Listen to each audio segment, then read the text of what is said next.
Amítofo, Amítofo. bienvenidos y bienvenidas Amítofo. a un nuevo curso. Hoy empezamos con el ciclo La iluminación en la vida diaria 2, a pedido del público. El primer ciclo tuvo tanto éxito que seguimos con esta intención de abordar el Dharma budista de una manera pragmática, que sea fácilmente aplicable a nuestra vida cotidiana. Hoy el tema es los miedos y la libertad.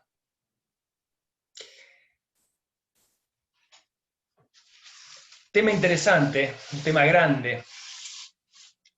Y para empezar, me gustaría contarles una pequeña historia, un pequeño pasaje de la historia del Buda. Resulta que un día el Buda se encontraba caminando,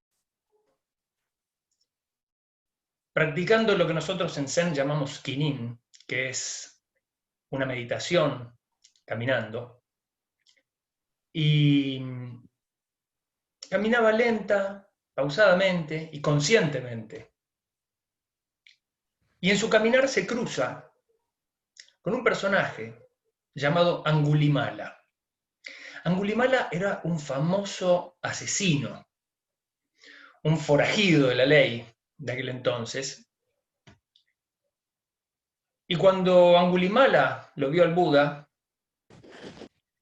le gritó para que se detuviera.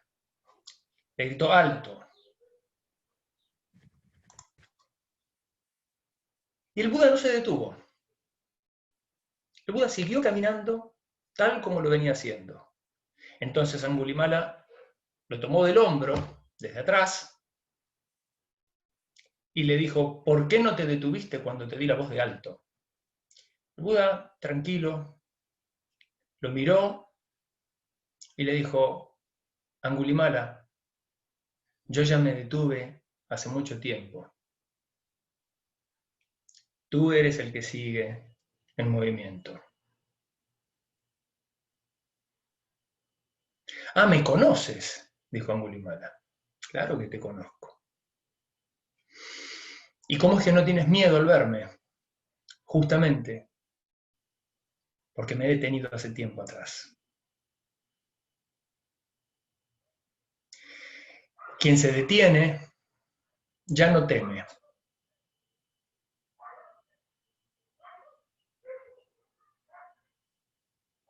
Todos los seres aman la vida. Todos los seres tiemblan ante la muerte. Sin embargo, quien se detiene y conoce el momento de su muerte, la abraza. Si sabemos del sufrimiento, pues entonces debemos educar nuestro corazón en la compasión. Debemos hacer lo posible por no engendrar sufrimiento, no engendrar miedos, no engendrar ansiedades. Al escuchar esto, Angulimala se conmovió, cuenta la historia, que le pidió al Buda que le enseñara más. Lo acompañó así a varias charlas que dio el Buda, y poco tiempo después Angulimala decidió tomar los votos y convertirse en monje, abandonando todas las actividades delictivas y dejando entonces de engendrar sufrimiento.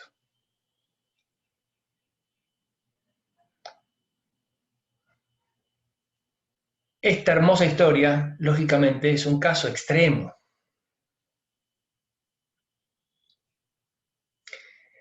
Pero paradigmáticamente ilustra el punto central de nuestro encuentro de hoy.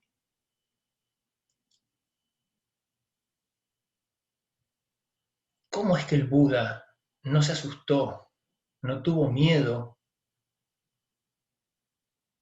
ante la presencia de tan famoso asesino. ¿Qué significa esta expresión del Buda, ya me detuve?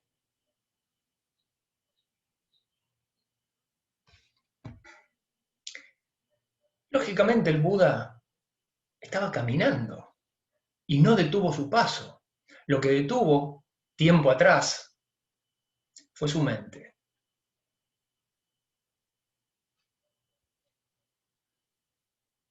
Detener la mente, también lo llamamos en Zen, parar el mundo.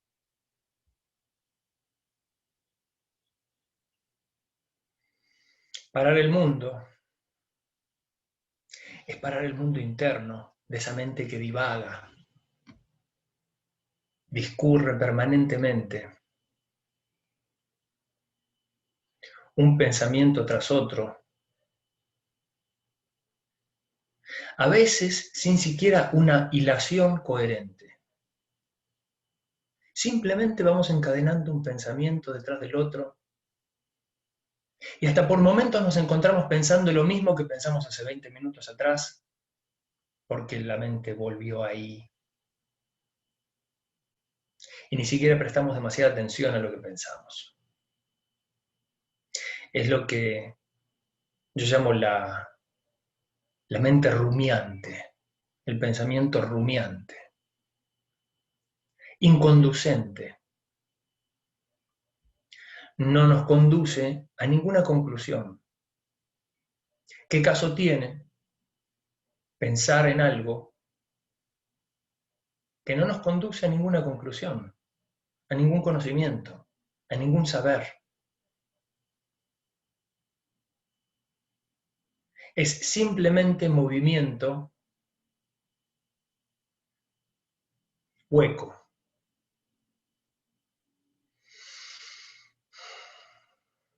Es equivalente a encender el motor de un automóvil, pisar el acelerador, llevarlo tal vez a 4.000, 5.000 vueltas y ni siquiera poner un cambio, Perdón, vueltas son una marcha, revoluciones, sí, y ni siquiera poner una marcha.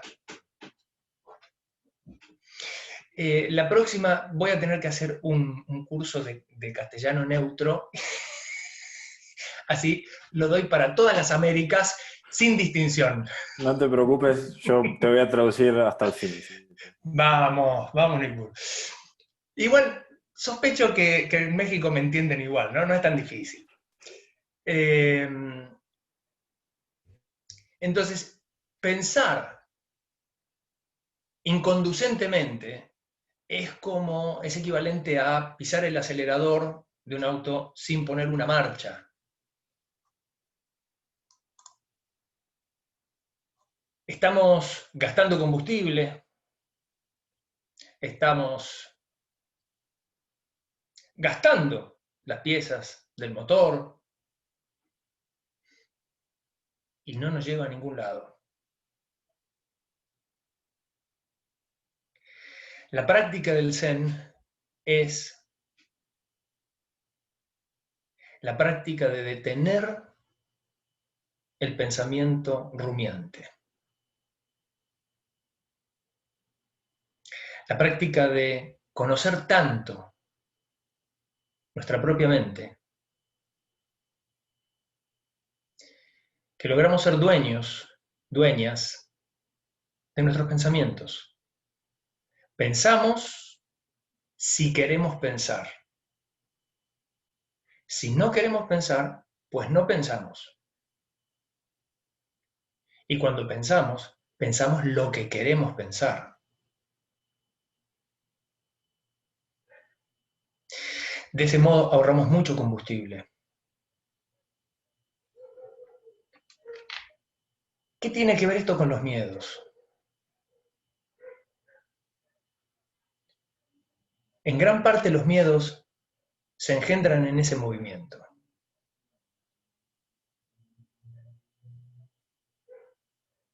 En gran parte los miedos surgen de este pensamiento inconducente. La mente que se mueve sin un objetivo, sin un fin.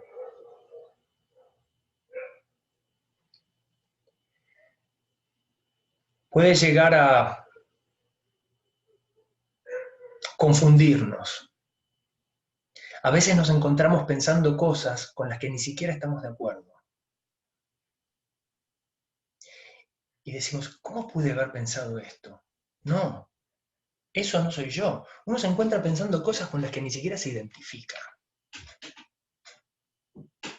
Y esto nos confunde.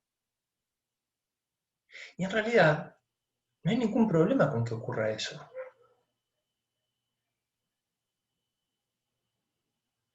No soy yo voluntariamente el que engendró esa imagen, ese pensamiento.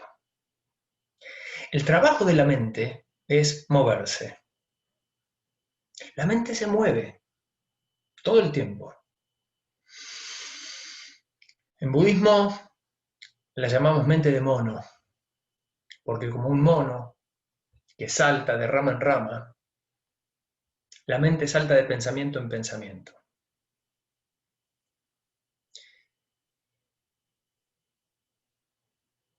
En ese movimiento, sin una lógica necesaria, sin buscar una resolución, sin buscar una conclusión, la mente se va encontrando con distintos callejones.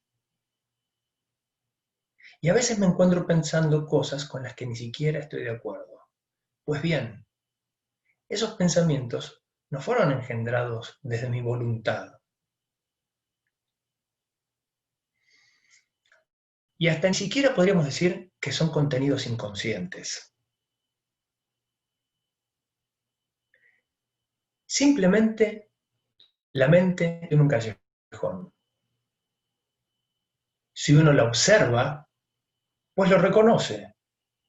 Reconoce que la mente llegó a una imagen con la que uno no se identifica. Pues entonces lo desecha. Así de simple. Desecho lo que acabo de pensar, pues no me identifico con ello.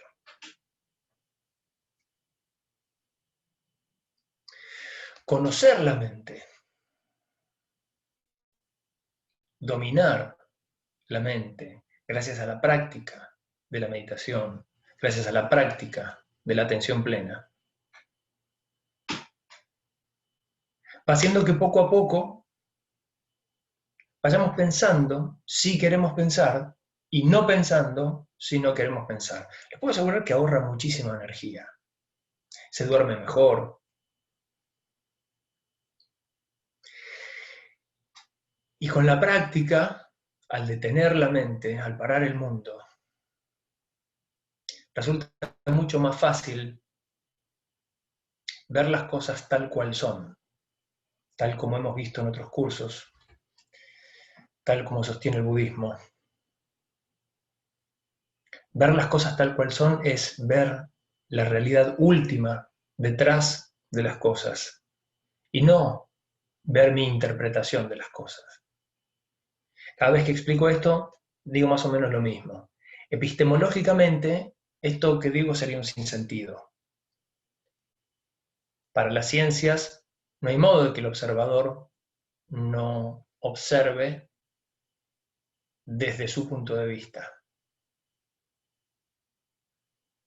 Cuando logramos asumir, entender, en primer lugar, que todos los puntos de vista son correctos, y por eso mismo todos los puntos de vista son incorrectos, entonces no me apego a ningún punto de vista, ni siquiera el mío, ni siquiera el budista.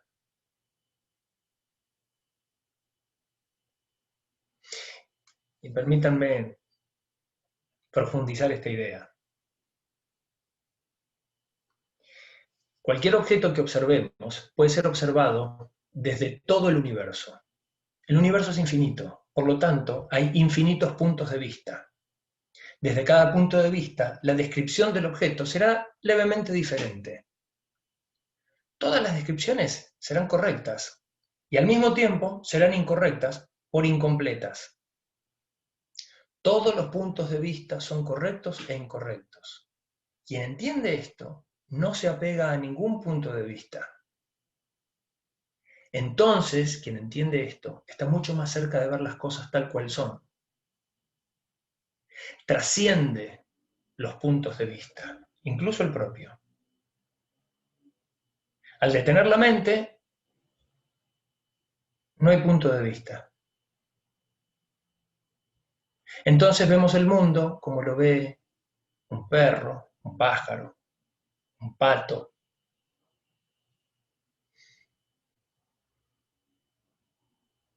Y cuando queremos pensar, pensamos. Y pensamos desde nuestro punto de vista, lógicamente. Que sabemos que es tan correcto como incorrecto.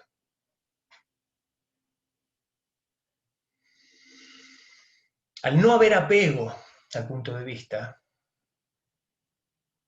no hay nada que perder.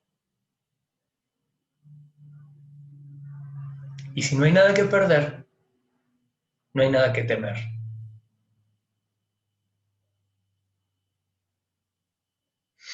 Si esto se entendió, el curso de los miedos acaba de terminar.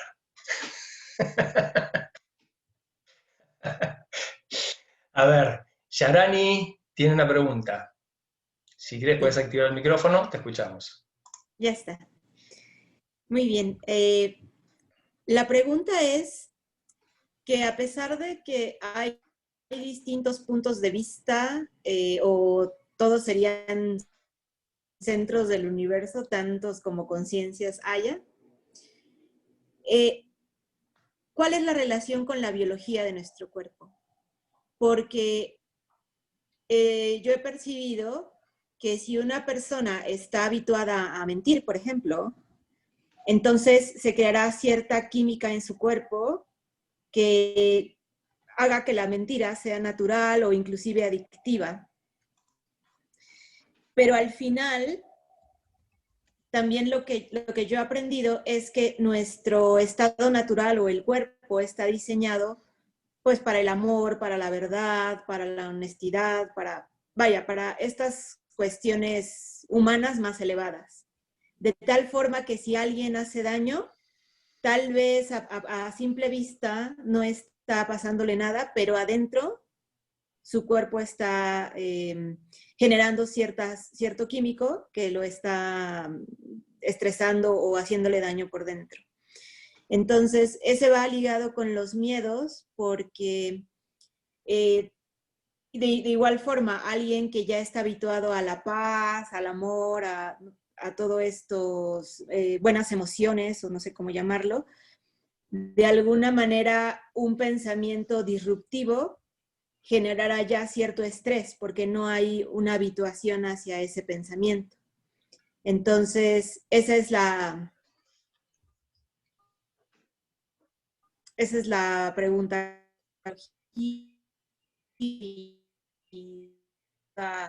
Bueno, todo, al final, si esto de que el cuerpo está diseñado para el amor, para dar y recibir amor de forma natural, si de esto habla en el budismo en algún lugar. Bien. Nuestros cuerpos están diseñados, por así decirlo, para experimentar todo el arco de las emociones humanas. Las más elevadas, las más bajas, por así llamarlas. Por supuesto que podríamos hablar de vibración y que lógicamente se corresponde con una frecuencia de onda, pero ni siquiera quiero entrar por ahí. El cuerpo humano está preparado para registrar todo el arco de emociones humanas, sensaciones, percepciones, incluso las diferentes conciencias, que, como varios y varias de ustedes han visto en diferentes cursos, desde el budismo proponemos que son 9 conciencias diferentes.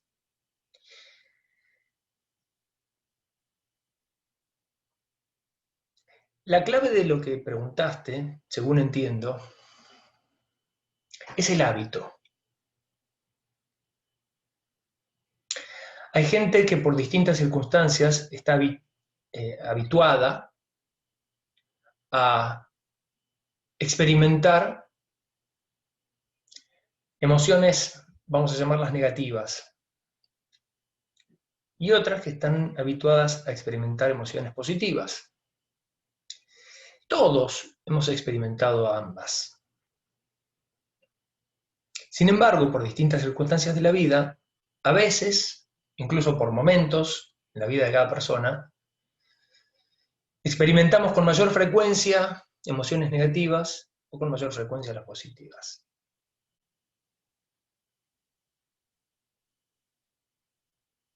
Si entendemos que son hábitos que lógicamente en el cuerpo van engendrando una huella, tanto en el cuerpo como en la mente, van engendrando una huella química, física, hasta eléctrica, en las neuronas se engendra una huella.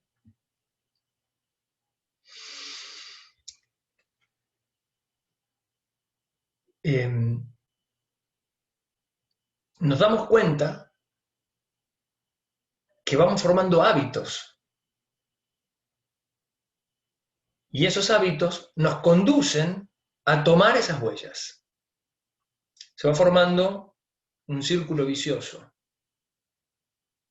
pero que puede ser virtuoso si la huella que tomo es de emociones positivas. De emociones, cuando digo positivas, me refiero no solo a emociones que me hagan sentir bien a mí, sino bien a mí y a los demás. Porque como bien sabemos, somos interdependientes. Que es un poco lo que le dice el Buda a Angulimala. Todos los seres aman la vida, todos los seres tiemblan ante la muerte. Debemos educar nuestros corazones en la compasión y no engendrar sufrimiento. Y es justamente educar el hecho de crear el hábito.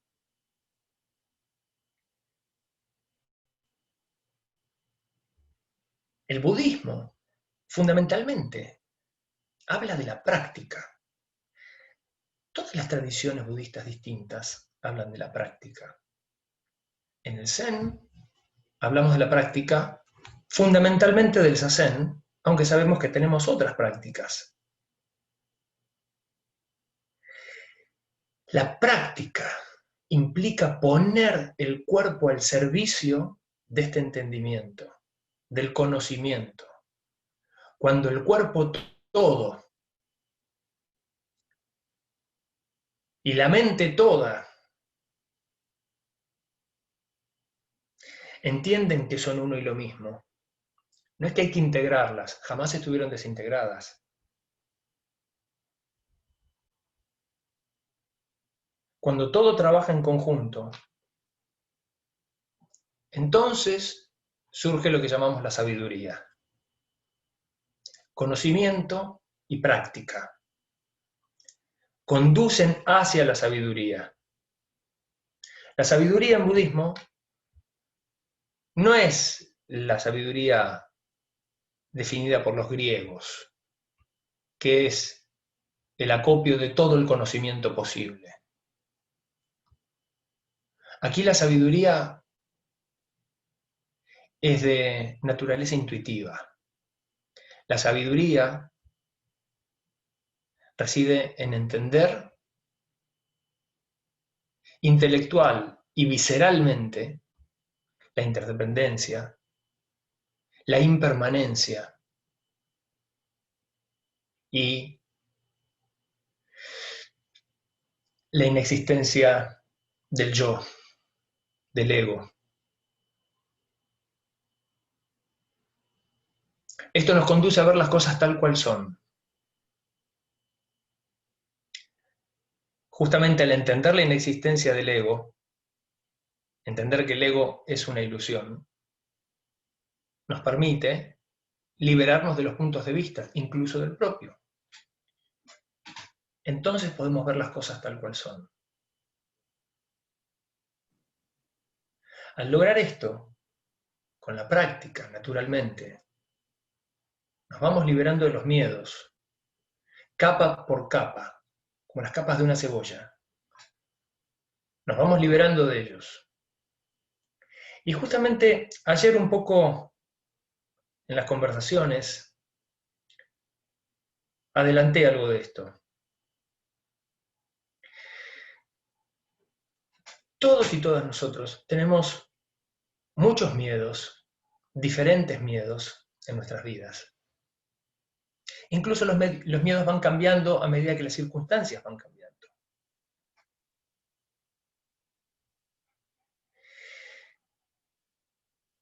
Difícilmente un miedo responda al momento presente.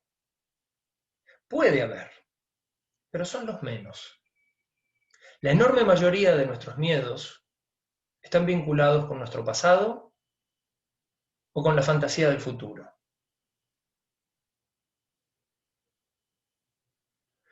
Los miedos que pueden surgir en el momento presente, esos miedos son los que de verdad tenemos que enfrentar.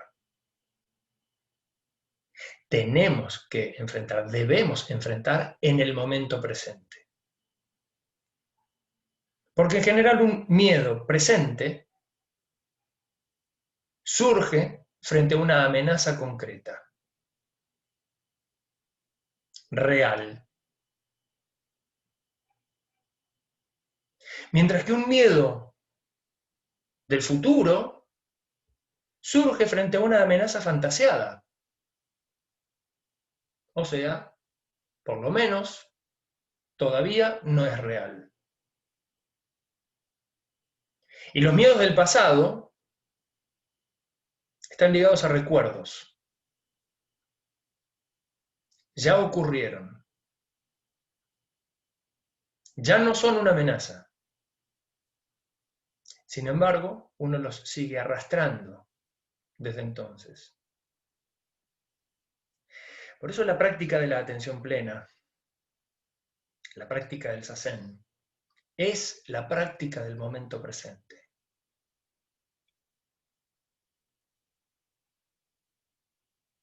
Aquí y ahora. Es lo único que existe. El futuro todavía no existe y el pasado ya no existe.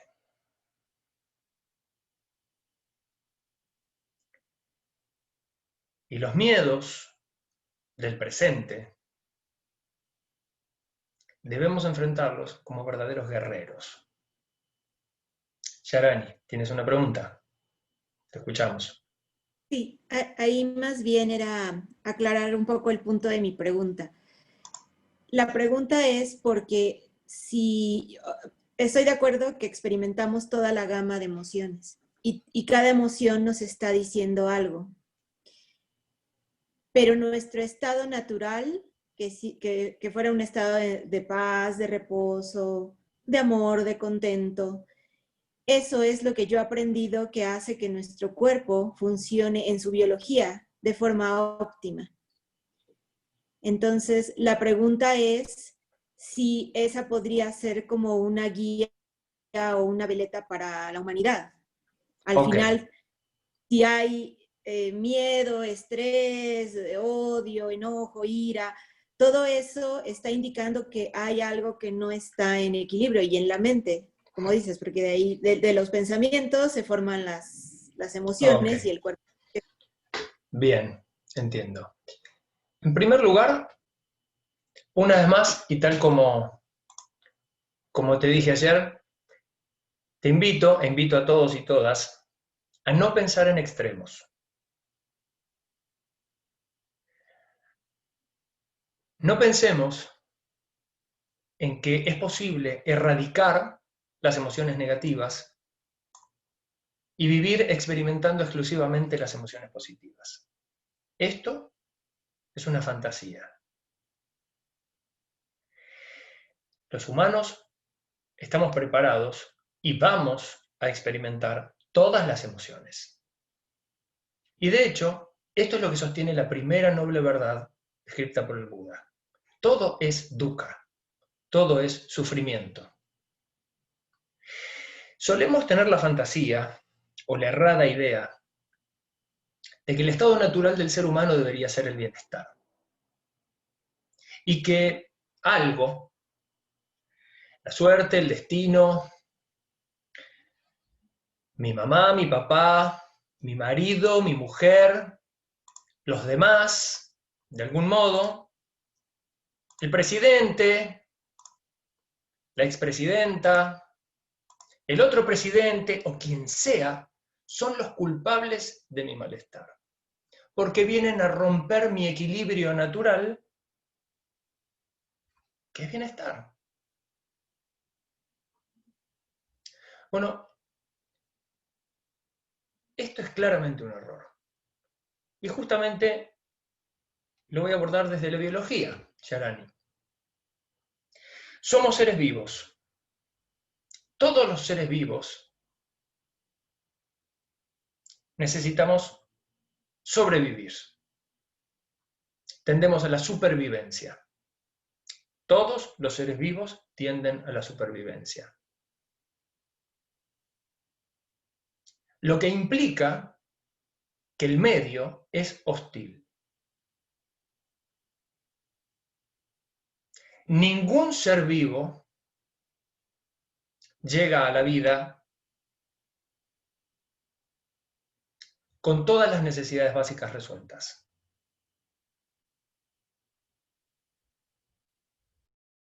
Necesitamos hacer cosas para sobrevivir.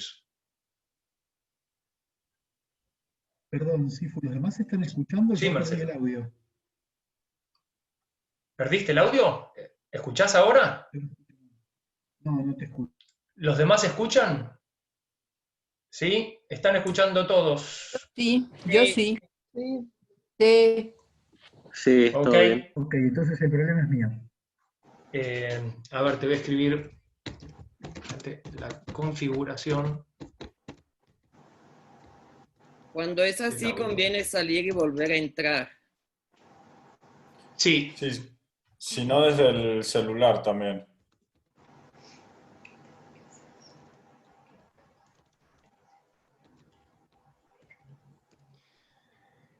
ahí en el chat. Bien. Entonces, volviendo al punto. Si los seres vivos tendemos a la supervivencia, es porque el medio es hostil. Naturalmente, la base es, vamos a llamarlo así, sufrimiento.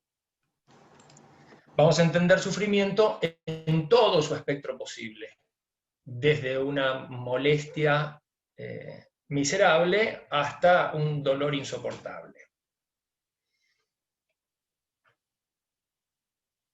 Por lo tanto, el bienestar es algo por lo que tenemos que trabajar. Tenemos que bregar por nuestro bienestar. Tenemos que hacer cosas para lograr un bienestar. E incluso cualquier bienestar será un estado, y por definición un estado cambia. Por eso es bienestar. Inevitablemente, como la vida es movimiento, no está en movimiento, la vida es movimiento, todo cambia. Por lo tanto, si en un momento estoy atravesando un momento de la vida pleno, exuberante, hermoso, lleno de felicidad, debo saber, debo estar advertido, de que va a cambiar. Eso no se va a mantener así por siempre, porque no hay nada que exista para siempre, excepto el cambio mismo, el movimiento. Y si por el contrario estoy pasando un muy mal momento, me encuentro triste, apesadumbrado, las cosas no salen bien, debo saber que va a cambiar. Inevitablemente, las condiciones van a cambiar. Y de hecho, como decía hoy en algún otro momento del día, cuando una situación, unas condiciones llegan a su plenitud, como siguen en movimiento, lo único que pueden hacer es decaer. Esto es una de las tantísimas implicancias del símbolo que conocemos como yin y yang. En realidad se llama tai chi, el símbolo, los extremos supremos. Cuando yang, blanco, llega a su plenitud, surge el germen de yin. Cuando yin llega a su plenitud, surge el germen de yang. Inevitablemente, de la plenitud surge el opuesto.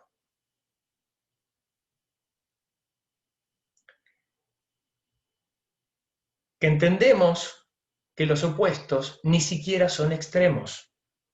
No existen los extremos, y es por ello que en yang, blanco, hay un puntito de yin, negro.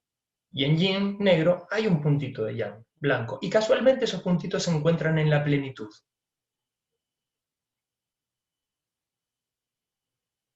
Los extremos no existen, por eso es bueno evitar pensar en extremos.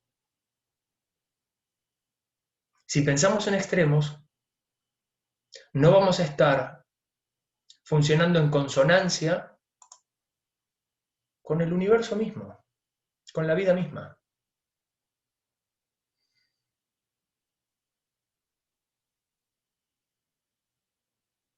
De modo que debemos hacer cosas por procurarnos un bienestar. La acción, como bien apuntaba Marcelo en la charla de ayer, la acción es una dimensión clave.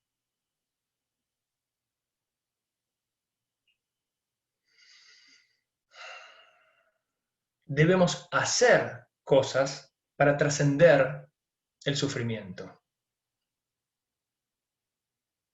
Decía que en Zen utilizamos mucho la imagen del guerrero. De hecho, ustedes saben que el budismo Zen surge en la China del siglo VI de nuestra era, en un monasterio muy particular, en el monasterio de Shaolin. Allí surge el budismo Zen. Y como práctica del Zen, surge, entre otras cosas, lo que conocemos como el Kung Fu, un arte marcial. Entonces surge en la vida budista una forma de monje nueva, diferente, que es la de monje guerrero. Por eso el Zen está muy asociado al guerrero. ¿Y por qué el guerrero? ¿Acaso estos monjes budistas iban a la guerra? No. Claro, el budismo tiene como principio rector ahimsa, la no violencia. Entonces, ¿por qué eran guerreros? Pues bien, eran guerreros del ego. Un guerrero se prepara para luchar contra sus propios demonios, no para luchar contra otros. ¿De qué sirve vencer a otros? Más bien hay que vencerse a sí mismos. ¿Qué significa vencerse a uno mismo? Vencer al ego. Vencerlo, no aniquilarlo. Aniquilar al ego es morir. Dominar al ego. Controlar al ego.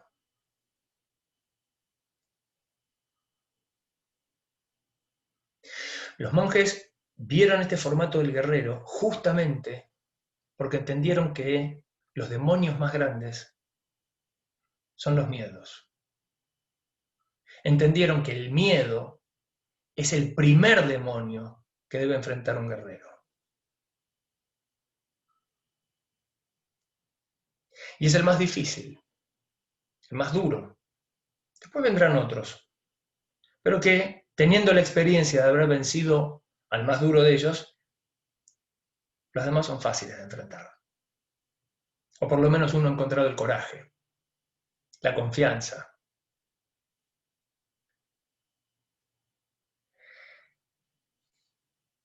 Entonces decimos que un guerrero va al saber como la guerra. Una persona que busca la sabiduría va al saber como un guerrero va a la guerra. ¿Cómo es esto? Un guerrero va a la guerra despierto, atento, con respeto, con mucho respeto hacia sí mismo, sus compañeros y sus oponentes. Va con resolución, con absoluta confianza.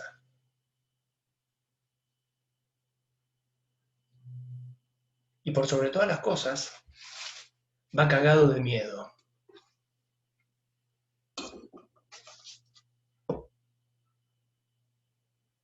Sabe que puede morir. Y aún así, va resuelto, atento, con confianza. ¿Por qué digo cagado de miedo? Si va a enfrentar sus miedos.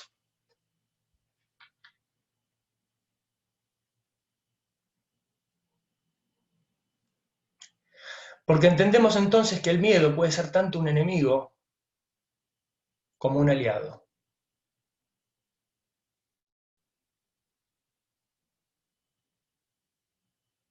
Ir a la guerra con miedo es no ser un inconsciente. Solo un inconsciente iría a la guerra sin miedo. No sabe un inconsciente lo que le depara la guerra. Pero alguien que es plenamente consciente sabe que puede morir en cualquier momento. Y como dijo el Buda, todos los seres tiemblan ante la muerte, por más desapegados que estemos de nuestro ego.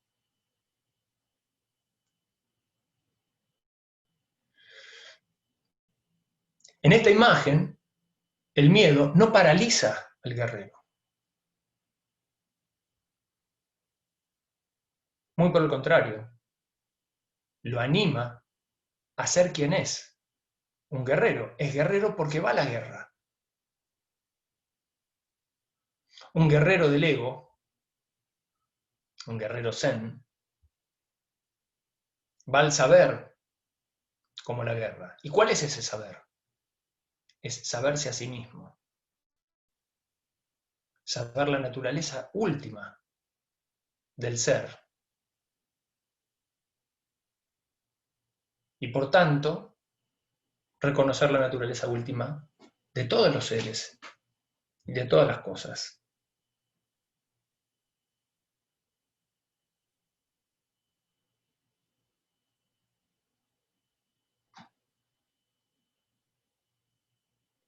Ir con miedo hacia la madre de todos los miedos. En términos generales podríamos decir que el miedo más grande para todos los seres humanos es el miedo a la muerte.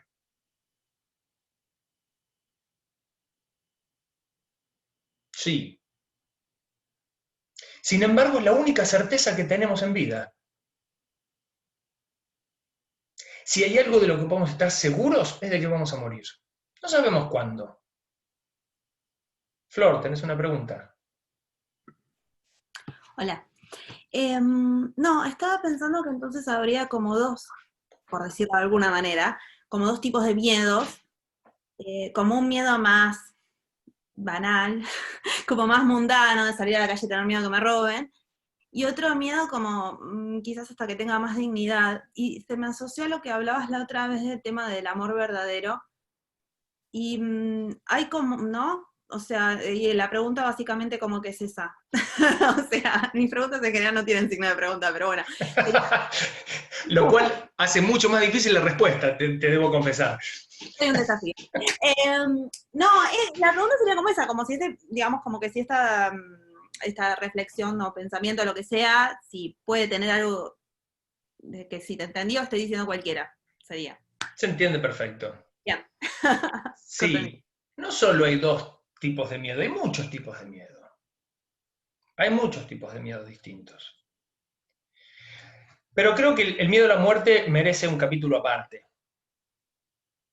El miedo a la muerte es común a todos los seres vivos, sobre todo a los seres humanos que somos conscientes de nuestra muerte.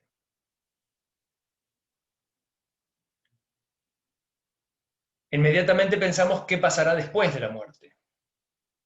Cosa que, por supuesto, nos da mucho más miedo porque no podemos saberlo. Recurrimos a distintas religiones, lo cual puede, en algún caso, ofrecer cierto solaz, cierta tranquilidad. Pero por otro lado, puede generar más miedo, porque si escucho una religión me cuenta una historia, escucho otra religión me cuenta otra historia, y cada quien tiene su propio parecer respecto de qué ocurre después de la muerte. Entonces, si ninguna de las religiones se ponen de acuerdo, ¿cuál tiene razón? Podríamos decir, desde el punto de vista zen, todas tienen razón y ninguna tiene razón, pues son infinitos puntos de vista. El budismo en particular, el Buda, Sakyamuni en particular, jamás encontró interés en desarrollar una hipótesis respecto de qué ocurriría después de la muerte. Él respondía algo así como, cuando me muera te cuento. Lo decía en sánscrito, que seguramente sonaba más elegante, pero... ¿Qué te voy a decir si todavía no me morí? ¿Cómo puedo saber? Ahora, ¿qué importa? Decimos en Zen. ¿Qué importa que pase después de la muerte? Si llega a pasar algo, cuando muera, me ocuparé. Por el momento, me ocupo de lo que ocurre aquí y ahora, que es lo único que existe. ¿O acaso me puedo ocupar aquí y ahora de mañana a las 10 de la mañana? No, cuando llegue mañana a las 10 de la mañana me ocuparé. Yo hoy puedo proyectar, lo puedo anotar en mi agenda.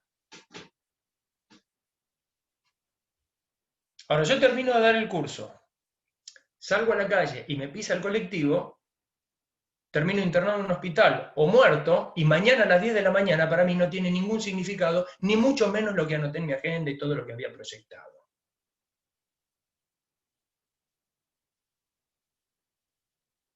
Lo único que existe es aquí y ahora.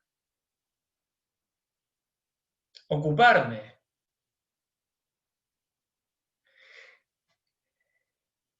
De lo que será de mí después de la muerte, hoy es realmente un sinsentido. ¿Preocuparme? Bueno, ya raya la estupidez. Porque directamente lo único que hace es engendrarme malestar aquí y ahora que estoy vivo. Cuando en realidad, teniendo esta experiencia, podría disfrutarla y no pasarla mal por una mera fantasía. Por eso en Zen nos interesa muy poco lo que puede llegar a pasar después de la muerte. Porque nos interesa muy poco lo que puede llegar a pasar mañana a las 10 de la mañana. Es por la misma razón.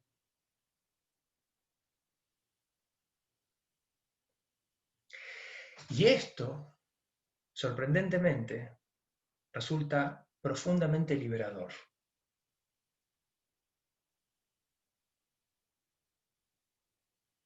Profundamente liberador. Porque ya no me tengo que romper la cabeza pensando en qué será después de mi muerte. Ya no tengo que temer, porque si lo pienso 2 segundos, tampoco temo a mañana a las 10 de la mañana, aunque me genera la misma incertidumbre, porque no tengo ni idea qué va a pasar mañana a las 10 de la mañana. Yo asumo que mañana sábado a las 10 de la mañana será igual o parecido a otros sábados a las 10 de la mañana, o a mismo a lo que fue hoy a las 10 de la mañana. Porque tengo ciertas experiencias de los días a las 10 de la mañana, pero ciertamente después de la muerte no tengo ninguna experiencia. ¿O sí?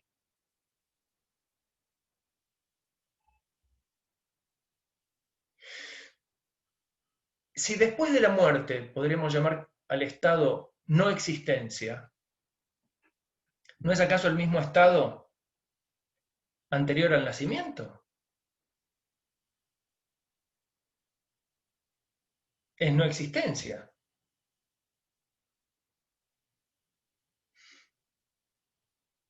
Yo personalmente, no sé ustedes, pero yo personalmente no recuerdo haber sufrido la no existencia antes de nacer.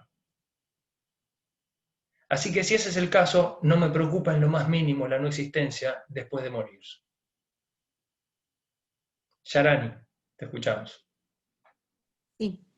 De lo que decías de no pensar en extremos, bueno, yo no me refería tal, o sea, que fuéramos felices siempre, sino que ver a las emociones como unas guías, como un semáforo de qué estoy pensando y lo que me comentaba, si mi miedo o si mi preocupación está en el futuro, está en el pasado, y con eso regular. Eso era lo que comentaba. A eso me refería Y con que el miedo puede ser un aliado.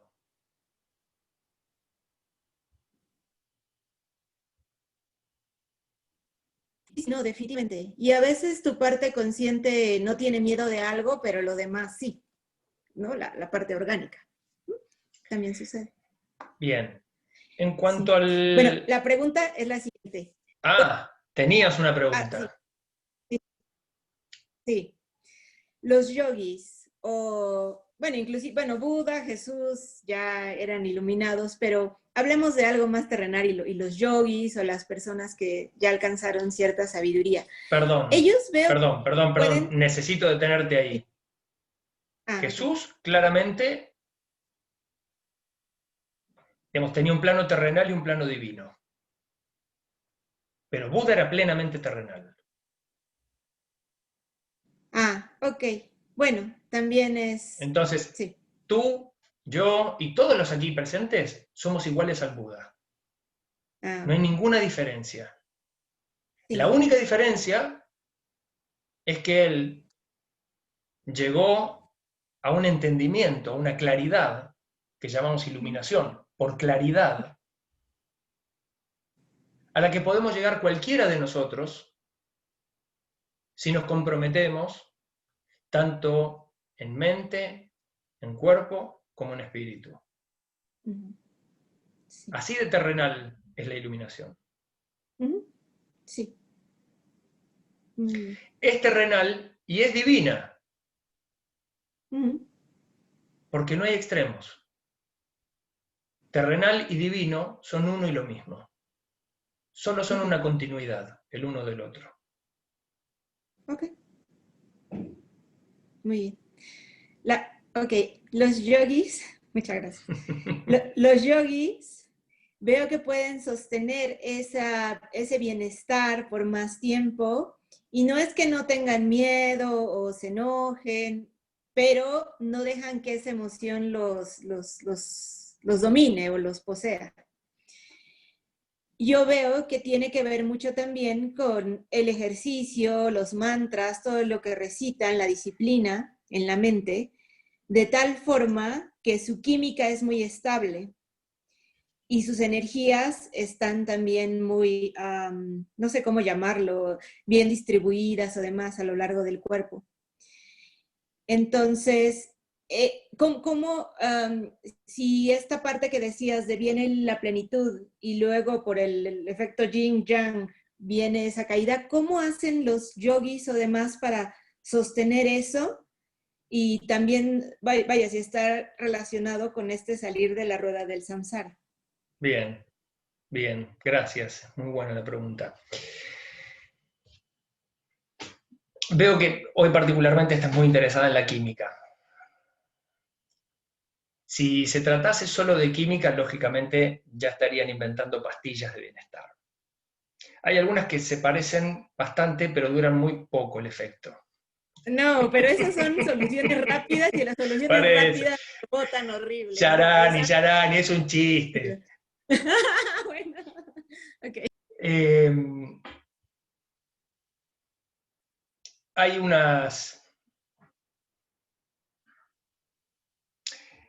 Hay diferentes prácticas que pueden ayudarnos a conectar con ese bienestar más estable, más regular, más constante. Ninguna de ellas ofrece ninguna certeza.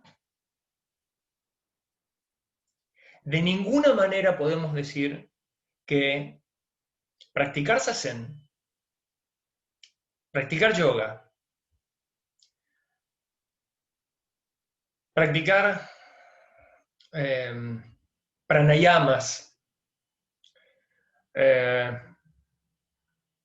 cantar mantras, recitar sutras, etc., nos va a conducir a la iluminación y por lo tanto a la felicidad última.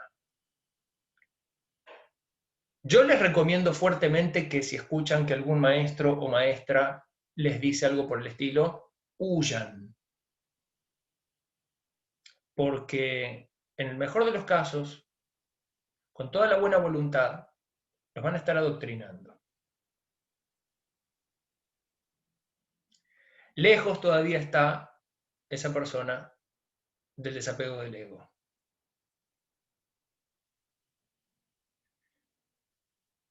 Todas las prácticas pueden contribuir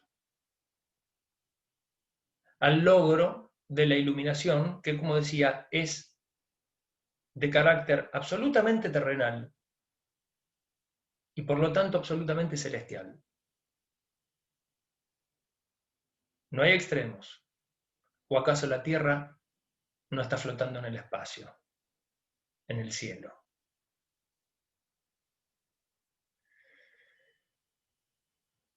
La conciencia iluminada es la conciencia que ve la continuidad, una conciencia que entiende la integridad. No quiero decir una conciencia integrada, porque en realidad la desintegración o no integración solo existe en nuestras mentes no iluminadas. Es la mente egoica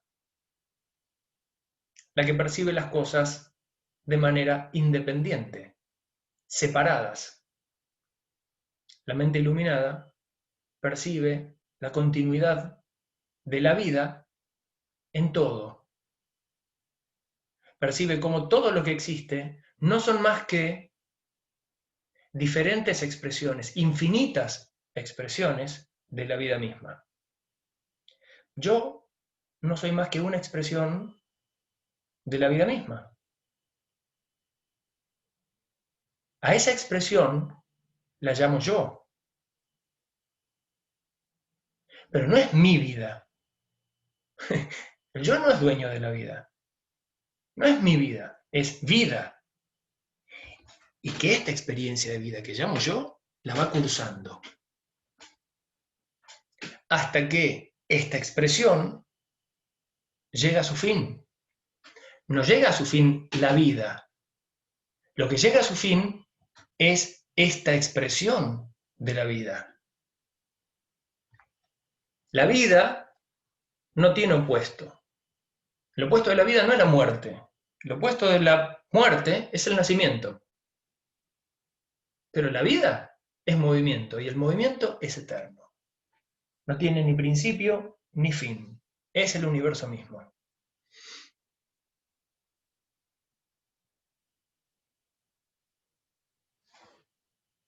Cuando uno alcanza esta conciencia, no alcanza la felicidad. No alcanza la felicidad. Lo que alcanza es algo mucho mejor.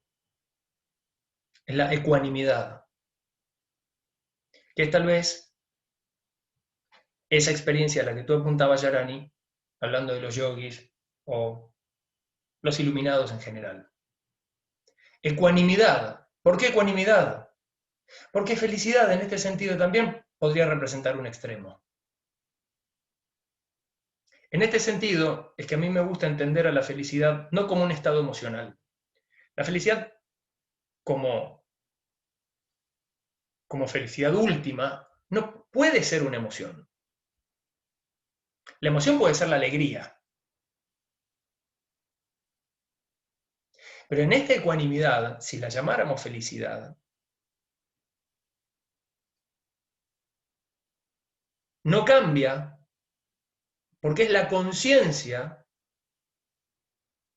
eterna. Es la conciencia de la eternidad. La conciencia de la eternidad es la eternidad misma. El movimiento eterno mismo.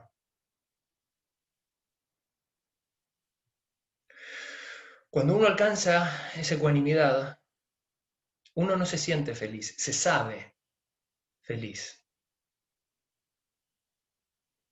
¿Por qué digo esto? Porque las emociones, por definición, cambian. Por eso se llaman estados emocionales. Las emociones cambian. ¿O acaso hay alguien aquí que haya vivido una sola emoción desde que nació hasta el día de hoy? Las emociones cambian. Por eso es que vamos a sentir todas las emociones a lo largo de nuestra vida, varias veces. No solo las emociones más elevadas, más nobles, no, todas. Pero quien alcanza esta ecuanimidad, alcanza el bienestar.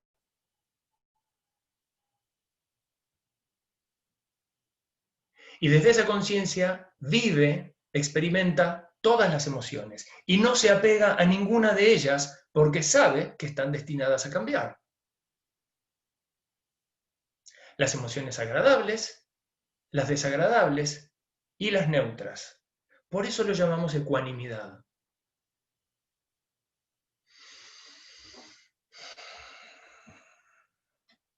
Eso es la libertad. Tengo una pregunta. Sí, Susi. ¿Qué Sí, sería por una favor. emoción? ¿Qué sería una emoción neutra?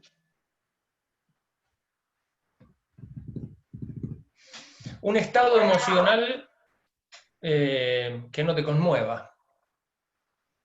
Por ejemplo, ¿cómo te sentís ahora?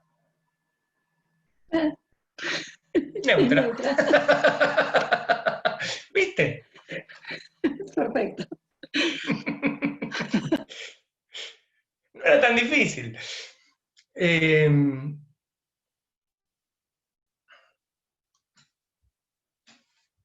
Eso mismo es la libertad.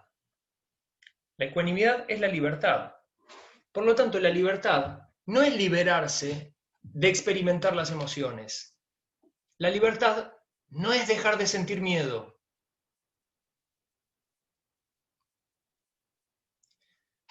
Nunca vamos a dejar de sentir miedo.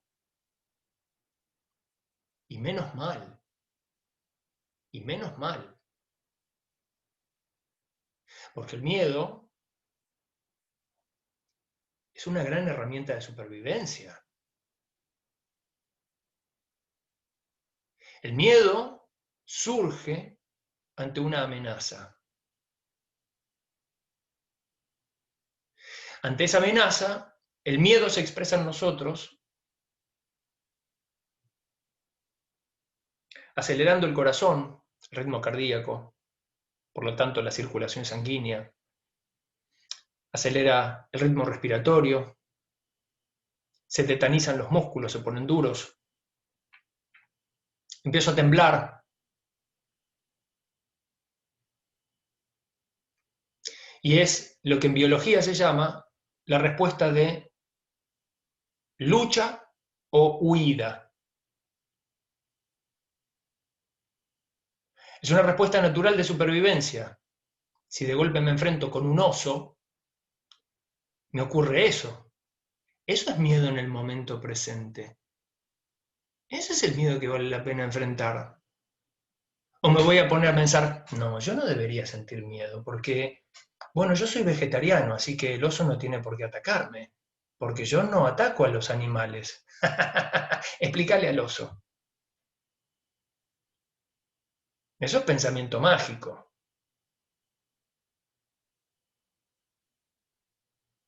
A mí no me van a pasar cosas malas porque yo soy bueno. Ajá, mira vos.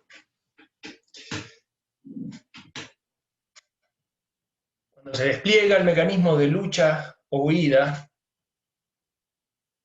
se despliega todo este conjunto de experiencias que acabo de relatar, que es como una gran entrada en calor violenta de todo el cuerpo.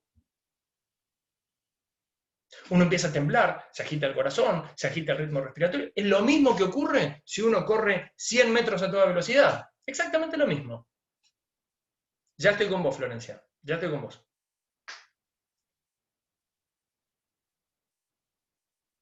Entonces el cuerpo está preparado o para pelear, lucha, o para huir, salir corriendo.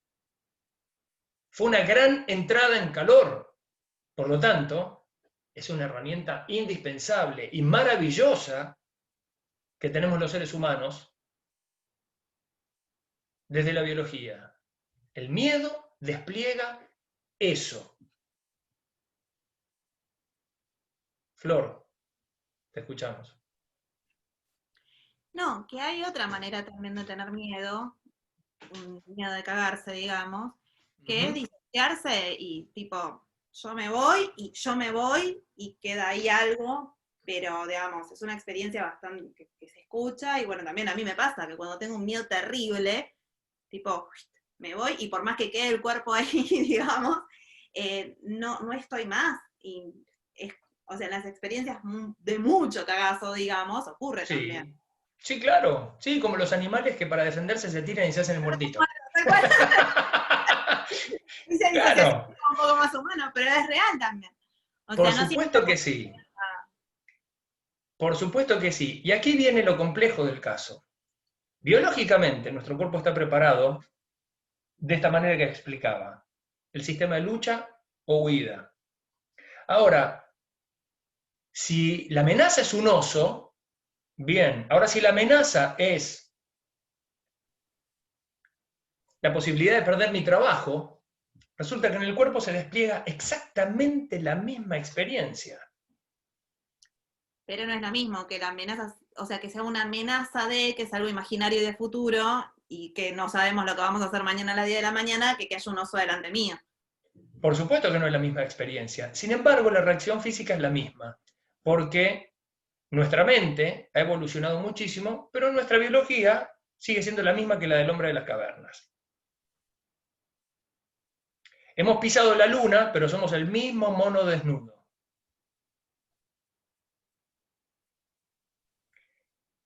Entonces, lógicamente, desde lo simbólico, las amenazas cambian. Y sin embargo, mi cuerpo reacciona en mayor o menor medida de la misma manera. Por supuesto que existen mecanismos, por ejemplo el de disociación, que hace que ni luche ni huya. Con lo cual encontramos la parálisis ante el miedo. Muchas veces el miedo nos paraliza. No sabemos qué hacer.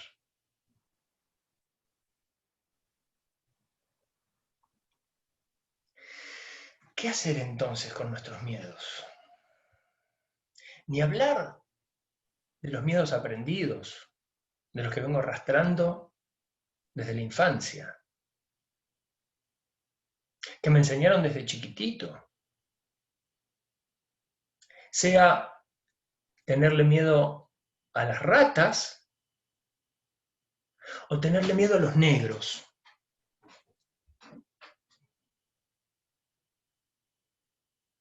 Tenerle miedo a los extranjeros. Tenerle miedo a los judíos, a los musulmanes.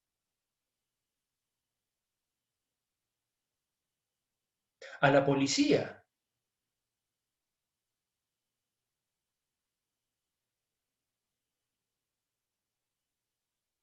Tenerle miedo a los hombres, tenerle miedo a las mujeres. Miedos aprendidos, miedos históricos, miedos arrastrados.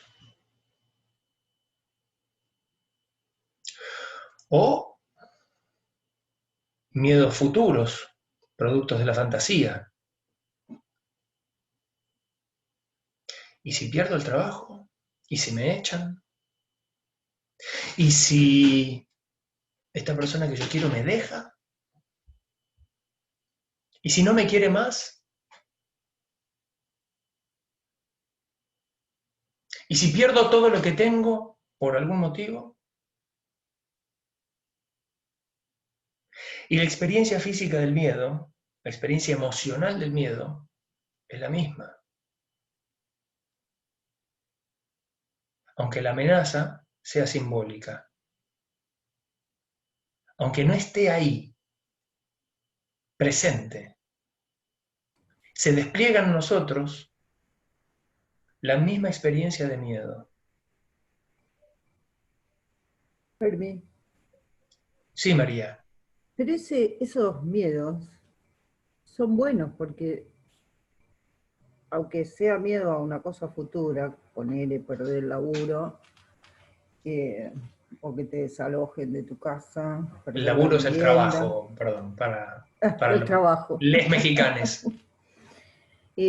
O que tengas el miedo que te perder la vivienda. Todos esos miedos desencadenan mecanismos de ponerte en alerta para encontrar las soluciones. O sea que el miedo es útil. Bien, el miedo puede ser útil si uno lo reconoce y despliega la acción, lucha o fuga, por ejemplo. Puede ser útil. Ahora, si nos paraliza, perdemos la libertad. ¿Cómo entonces enfrentar a los miedos?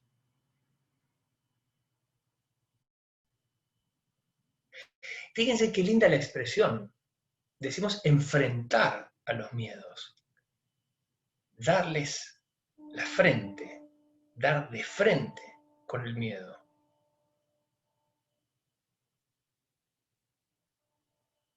Justamente lo que tenemos que hacer es observarlo, reconocerlo,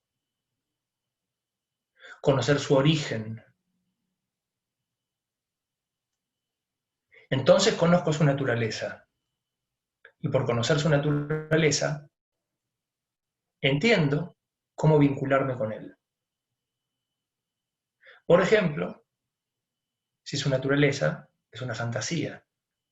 Si pienso en que tal vez pueda yo llegar a perder el trabajo si no entrego tales carpetas que yo tenía que preparar para tal fecha. Bueno, entonces prepara las carpetas si no quieres perder el trabajo.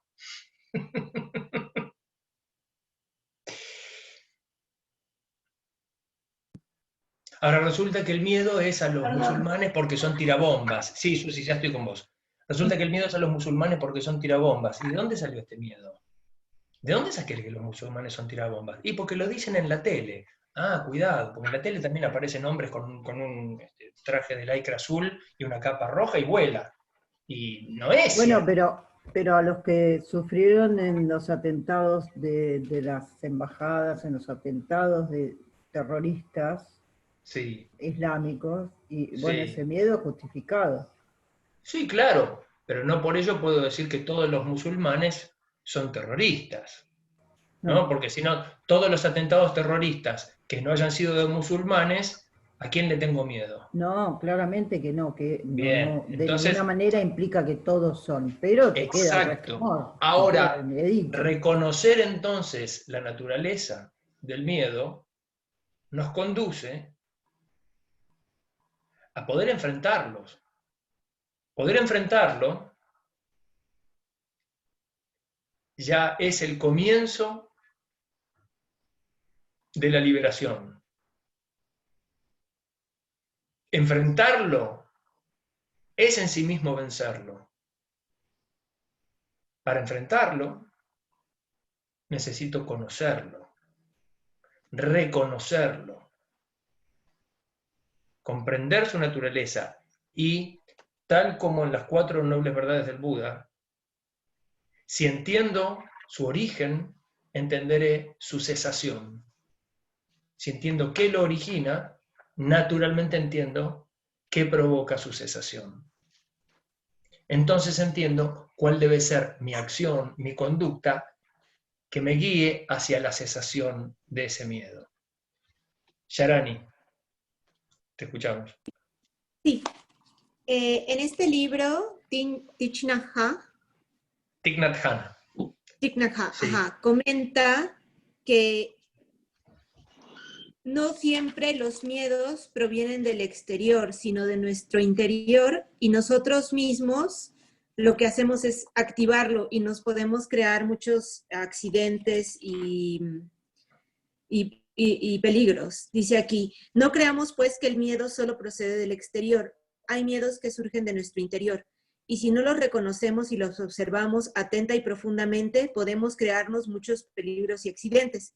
Esto lo narra cuando estaba en Vietnam, y entonces se encuentra con un soldado. Sí, y también lo leí. Perfecto. Bueno, pero lo estoy relatando para los se encuentra con el soldado en el aeropuerto. Sí, ahora está muy bien, está muy bien. Les recomendamos a todos leer el libro acerca del miedo de Thich Nhat Hanh. Monje budista zen, vietnamita, una de mis grandes inspiraciones en mi camino como monje. Concretamente, él y el Dalai Lama son mis 2 grandes inspiraciones.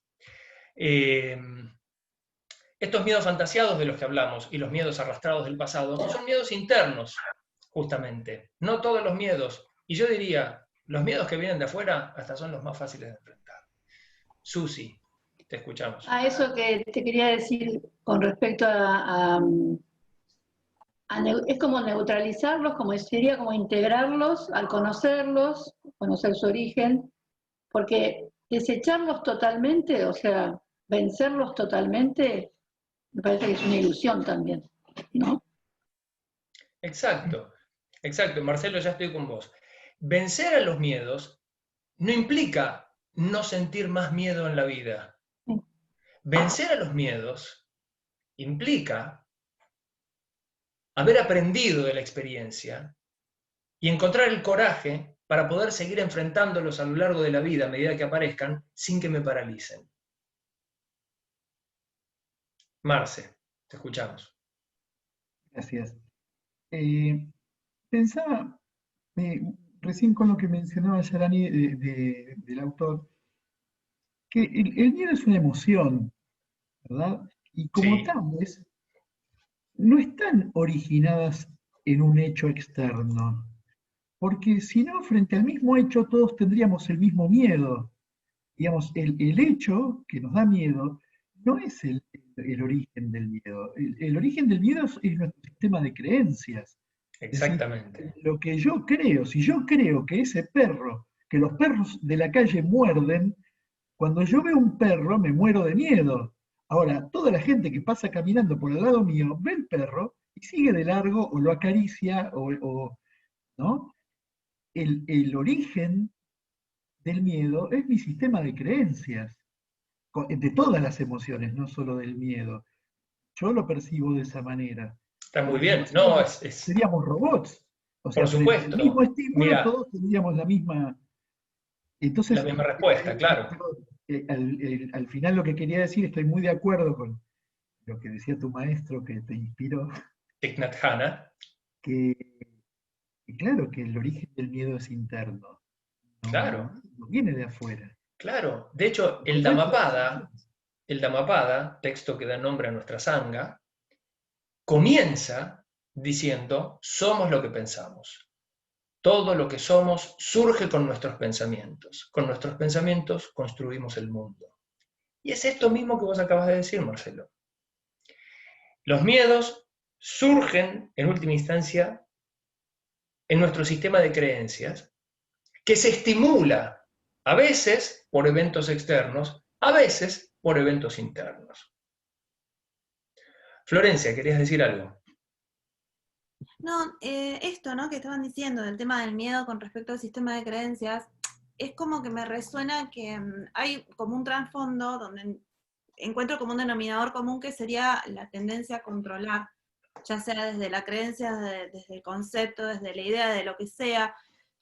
De alguna manera escucho como si detrás de los miedos siempre hubiese como una tendencia al control. ¿Control de qué? Control. No sé, ¿De creo que hasta el qué? control crea la cosa a controlar, no importa, a lo que sea. Pero es como, es que no sé, o sea, en general, por eso digo como un denominador común, como si fuese algo que está más allá de la cosa, no importa en realidad los musulmanes, ¿qué son los musulmanes? Hay los musulmanes, o sea, es como que bueno, como no importa, desde mi tendencia al control, creo un objeto al que controlar, ponele que sean los musulmanes, ponele que sea cualquier cosa, todos los seres humanos sienten miedo, pero entonces no hay una cosa a la que sentir miedo. Como la muerte, ¿existe la muerte? Yo no la viví, ¿vos? ¿No? Entonces, creo la muerte como para intentar controlarla desde la idea, entonces creo religiones, si se quiere, para crear una explicación, y estamos ahí rumiando en un pensamiento que no lleva a nada, y no sé si realmente hay algo, o sea, en este momento, que es la experiencia de ahora, no estoy sintiendo miedo, ponele, y no, y pienso que si se suelta esa cosa a la que le tenga miedo, quizás deje de tener miedo y ya. Y quizás lo difícil no es enfrentar al objeto del miedo, sino dejar de intentar controlar esa cosa sobre la cual impongo una idea de miedo. Muy bueno, muy bueno. Esto nos conduce ya, gracias Flor, porque me das el pie hacia el camino que nos conduce al cierre de nuestro curso. De a poco, falta. Pero ya me vas encaminando. Control. Una gran palabra. Justamente como el origen del miedo es interno.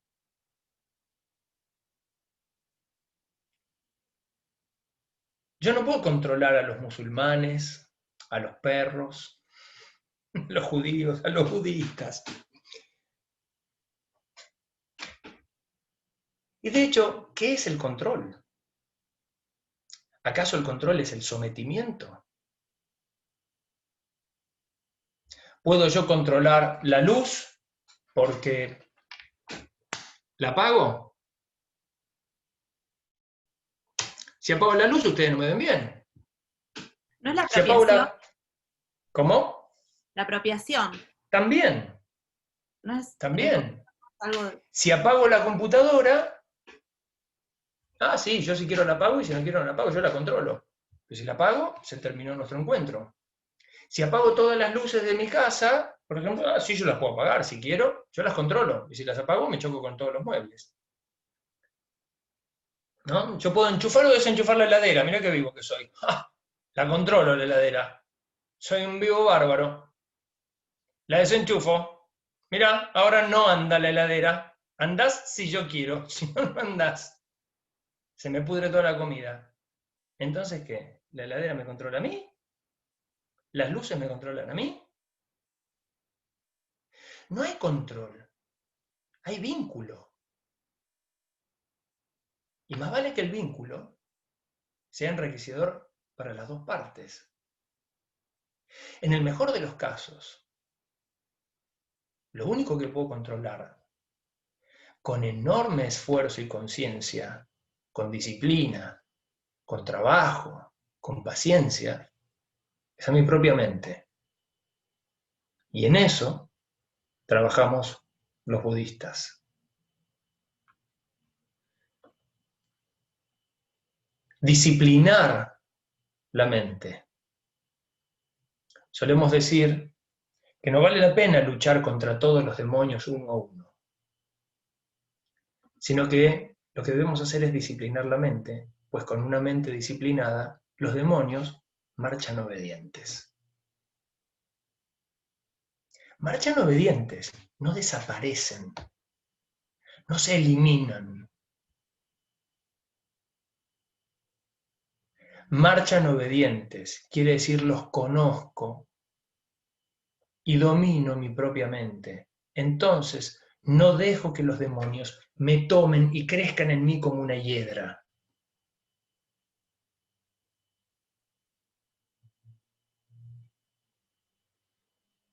Todos y todas, cada uno, cada una de nosotros, tiene, además del miedo a la muerte, un gran miedo, que en cada uno, en cada una, es distinto, por experiencias de vida. Cada quien reconoce, o debe reconocer si todavía no lo ha hecho, cuál es ese miedo más grande de todos. Sidi, ¿querés decir algo? Estás desesperada por intervenir. Por favor, abrí el micrófono. Mira, no sé, estuve analizando esto como decía Sharani, pero es de otro tipo de mito, no sé si tiene que ver con lo simbólico o con el miedo que vos estás por decir. Hay una historia que es de Miyamoto Musashi, ¿puede ser? Sí, el más famoso samurái del Japón, Miyamoto Musashi. Que va a un combate, bueno, a la punta de un lugar muy temprano y qué sé yo. Y finalmente termina diciendo que venera a los budas y a las divinidades, pero no cuentes con ellos. Sí. Tiene que ver por ahí con el miedo a esto de los dioses o las diferentes creencias o religiones, porque ese es un miedo que por ahí no dominamos, nada dominamos, pero es un miedo que incluso es invisible, porque no hay, ¿dónde están? ¿Quiénes son? Bien, qué bueno, es de Miyamoto Musashi la expresión que más me gusta. Creen los dioses en Buda, pero no esperes nada de ellos. Esto es, pedile a Dios, a Buda, pedí todo lo que quieras, pero ocupate de conseguirlo. No te quedes esperando que ellos te resuelvan las cosas porque las has pedido y porque has sido muy diligente en tus oraciones. No funciona así. Una vez más, pensamiento mágico. Es como pensar que un tigre de Bengala no me va a comer a mí porque yo soy vegetariano. Y justamente, decimos que la práctica es la que nos conduce a la liberación. El entendimiento por un lado y la práctica por el otro. En budismo, ¿cuál es la práctica? Bueno, el zazen, por un lado, y la recitación de sutras y mantras por el otro. Uno hace postraciones ante las estatuas del Buda, pero no espera absolutamente nada de ellos. No hay una técnica, no hay una práctica mágica que nos libere del sufrimiento, de los miedos o de lo que fuere. No la hay. ¿Y entonces por qué lo hacemos? Porque los rituales nos conducen a la conciencia. El ritual no es más que la práctica de la conciencia. Es una forma de expresión de esa conciencia. Me permite materializar simbólicamente esa conciencia y entrar en contacto con ella físicamente. Es por eso que el ritual adquiere un carácter espiritual. Es por eso que la repetición nos conduce a la liberación. Quien haya practicado algún deporte sabe que esto es así. Quien haya aprendido a tocar un instrumento sabe que esto es así. La repetición conduce a la liberación.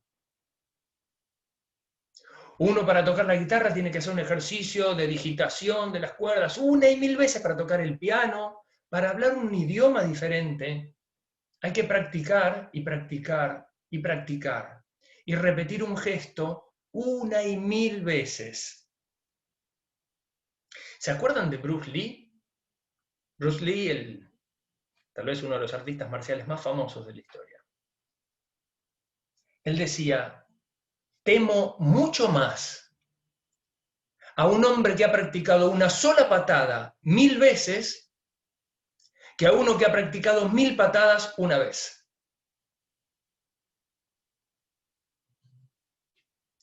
La repetición nos conduce a la liberación. Una persona, un artista que aprende a pintar, le enseñan distintas técnicas inventadas por otros, a pintar con acuarelas, a pintar con óleo, pastel, carbonilla, etcétera, etcétera, etcétera, distintas técnicas. Y aprende y lo hacen repetir una cosa y otra cosa, y probar acá y probar allá, hasta que un día ese artista suelta la mano y logra expresarse a sí mismo a través de las técnicas aprendidas por otros.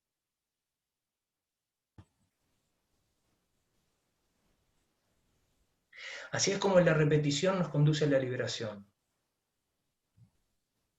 La repetición de rituales que estén cargados simbólicamente.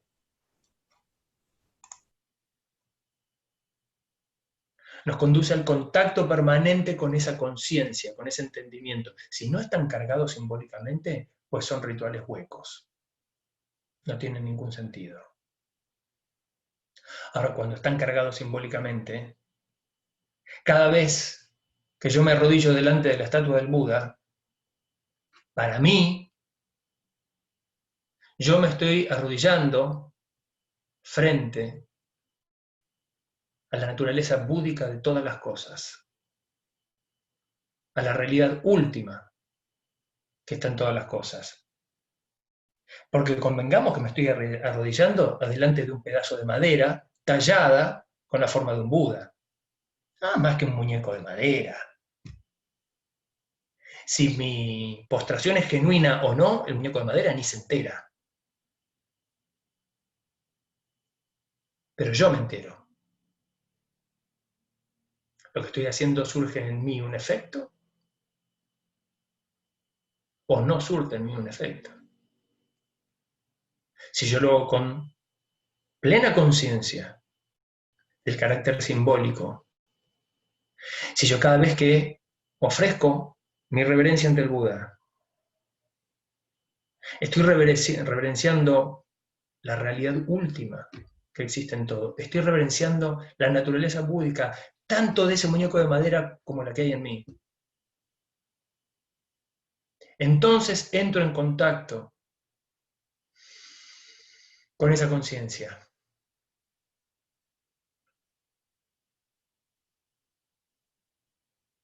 Cuanto más cargada está mi vida gana de diferentes contactos con esa conciencia, pues más consciente soy y menos se agita mi mente en un pensamiento rumiante, que me aleja de esa conciencia y hasta por momentos me hace olvidarla.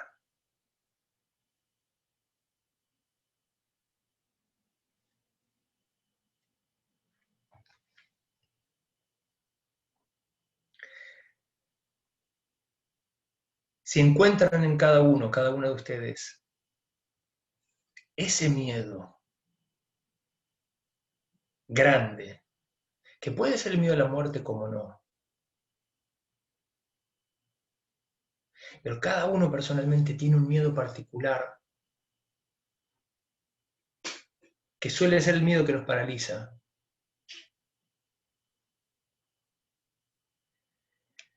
Enfréntenlos como guerreros.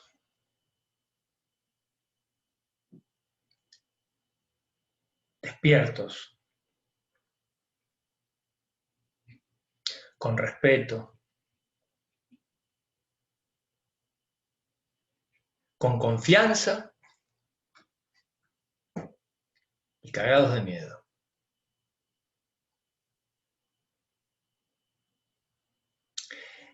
Aprendemos entonces que el miedo no nos paralice, que podemos enfrentar a todos nuestros miedos sintiendo miedo. Sentir miedo está bien. no se enrosquen pensando, yo no debería sentir este miedo, porque ahí ya tenemos dos problemas, sentimos el miedo y además pensamos que lo que sentimos está mal.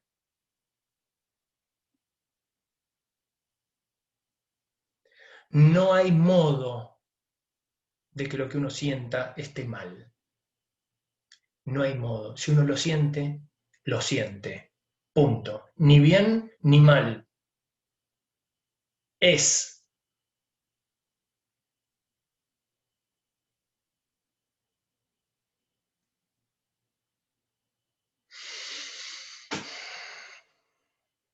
Ir al saber como la guerra.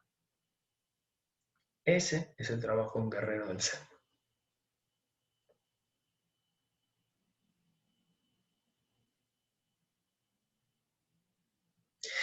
¿Alguna pregunta? Yo. Perdón, Yarani. Beatriz tiene una pregunta y no ha hecho ninguna todavía. A ver, vamos a escuchar a Beatriz, luego estoy contigo. Beatriz, puedes activar el micrófono y voy a evitar la vertical por hoy. ¿Podés activar tu micrófono o sigue desactivado?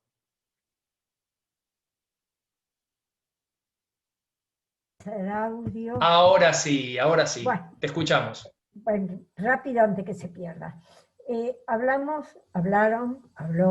de los miedos. Todos coincidimos que el miedo existe, es una condición humana. Todos tenemos miedos. Pero hay circunstancias donde el miedo a la muerte se percibe mucho más que en otros momentos de la vida. Sí. Bueno, cuando en unas circunstancias que decimos si la muerte está próxima, hay una forma de prepararse para ese miedo, no neutralizarlo, sino esperar ese acontecimiento en paz. Sí. Con uno mismo. Sí. Sí. Qué lindo, Beatriz. Gracias. Sí. Sí. Bueno, a ver si coincidimos. Claro que sí. Un gran modo de prepararse para ese momento es practicar la atención plena en la respiración. Cuando llegue el momento de la muerte, respiro y dirijo mi atención a la respiración. Si llega el momento de mi muerte, lo mejor que puedo hacer es morir. Eso es lo que me toca. Entonces, no lucho contra la muerte. La abrazo, porque eso es lo que toca. Se recibe, porque corresponde. Porque estamos destinados a morir desde el momento en que nacemos. Y lo sabemos. Nos guste o no nos guste, vamos a morir. Entonces, cuando toque morir, muramos. Bueno, ese es el momento. Pero previamente, cuando todavía somos conscientes, sí. Yo pienso que una forma de prepararse es potenciando los sentimientos que tenemos hacia el amor a la naturaleza, hacia el amor a Dios, hacia el amor al prójimo. Una forma de irse preparando. Sí. Para cuando llegue el momento, poder agradecer, morir, pronunciando esa palabra. Gracias. Hermoso. No sé si serán ideas o que alguien me bendice transmitiéndola, o si mi filosofía de vida piensa que debe ser algo así. Me parece que me va a ser útil. Es útil, claro que es útil. Gracias. Claro que es útil. Es hermoso. No, gracias por compartirlo. Gracias a vos, Beatriz, por compartirlo. Es muy parecido a lo que yo decía de la interdependencia. Esa conciencia de la interdependencia engendra en uno el corazón de la compasión. La compasión es el amor indiscriminado a todos los seres, a todas las cosas, a la vida, al universo mismo. Un corazón compasivo es un corazón inclusivo, que no discrimina. Es un amor que no puede ser del ego, porque en realidad es un amor que no cabe en el pecho, solo cabe en el universo, y uno solo es testigo de ese amor. No cabe en el pecho de uno. Ni siquiera pidiendo un pecho prestado, no alcanza. No alcanza. Cuando uno puede experimentar ese amor, como el que estás describiendo, Beatriz, experimentando ese amor, por lo menos desde mi experiencia, se muere tranquilo. Yo, por lo menos, permitime expresarte mi experiencia, no puedo hacer otra cosa, no puedo expresar la experiencia de otros. Yo te puedo asegurar que si a mí me toca morir, muero tranquilo. De hecho, alguna vez estuve muy cerquita de la muerte y me encontré muy tranquilo. Y creo que es ese amor, es esa experiencia de amor la que a uno lo deja en paz. Porque en última instancia, cuando uno alcanza esa experiencia, entiende que uno es una expresión de ese amor. Y ese amor no se termina con la muerte. Es eterno, es la eternidad misma. Así que, Beatriz, hermoso, yo coincido con vos y una vez más, gracias por compartirlo. Marcelo, sí. Bueno, yo quería compartirles que yo estuve muy, muy, muy cerquita de la muerte, tuve un infarto y me pusieron un stent. Quería compartirles, digo, no sé qué tan cerca estuviste vos, pero el momento en el que ocurre eso, por lo menos con una función cardíaca, es un dolor tan profundo, es una pisada de un elefante arriba del pecho. Yo no tuve tiempo de sentir ni miedo, Claro. ni agradecimiento, nada. Es decir, casi el teléfono y llamé a la ambulancia. Pero, o sea, si vos me preguntás, yo no tenía miedo. Analicé, dije, esto es un infarto. Tuc, llamé, pum, pam, me pusieron. Tuve como una falsa alarma. Se me hicieron 6 electros acá. No, mirá, no da, pero por las dudas te vamos a llevar. Yo venía viviendo una situación de angustia que vos conoces ahora bastante. Sí. Estuve 2 días en la clínica, estuve todo un día por las dudas, y le dije, qué bueno, que ya está todo bien, porque mañana tengo un viaje a Estados Unidos, qué sé yo. Y dice, pará, no, ¿tenés un viaje? Sí. Entonces vamos a hacerte un ecoestrés por las dudas, vamos a forzarte el corazón para estar seguro, porque si no te subís al avión. Me hacen el ecoestrés, me da el infarto al 100%. Uf. Ahí me moría, pero estaba a un paso del quirófano. Y claro, es una prueba química que hacen. Te meten un químico que te levanta las pulsaciones y pues para bajarlo te ponen nitroglicerina para que baje y puedan operar. En el momento que me pusieron la nitroglicerina, ahí tuve esa sensación que ustedes dicen de paz, porque, o sea, baja el corazón y sentís que te estás muriendo, es como, chao, ¿no? Como, me fui. Le di la mano a la doctora, me acuerdo que ese momento increíble, sentí que ella me trajo de vuelta con la mano, ¿no? Que fue como un contacto humano, me trajo de vuelta. Pero inicialmente, cuando uno está muriendo, en general algo te duele bastante, no es que uno está como quedándose dormido, ¿no? Tuve esta cosa del miedo y sí lo hablé con mi terapeuta, después de haber pasado por esa experiencia, uno empieza a caminar con la muerte al lado. Sí, Hasta que no pasa por este tipo de experiencias, uno la ve allá, atrás del horizonte la ve la muerte. Y a partir de ahora llevo la vida, no como si fuera el último día, pero entendiendo que lo que yo dejo de hacer hoy es irrepetible. irrepetible. En con el caso del curso hoy, te dije, bueno, voy a ver si me acomodo. No, no, pará, yo lo quiero hacer. Es hoy. Lo tengo que hacer ahora, porque ya la sensación de que el año que viene tal vez lo hago no existe, ¿no? A mí lo que me dio es mucha conciencia del hoy. Qué bueno.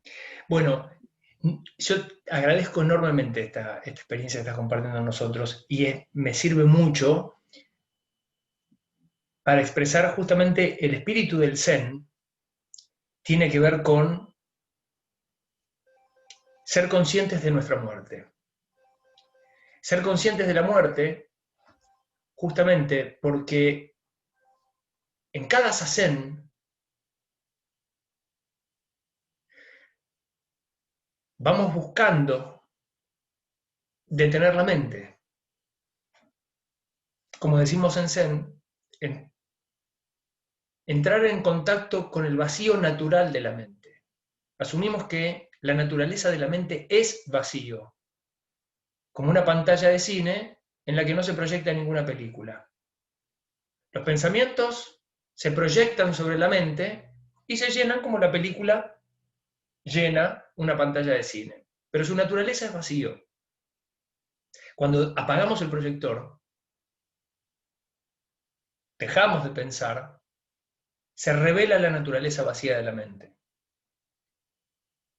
Y la experiencia es de no yo.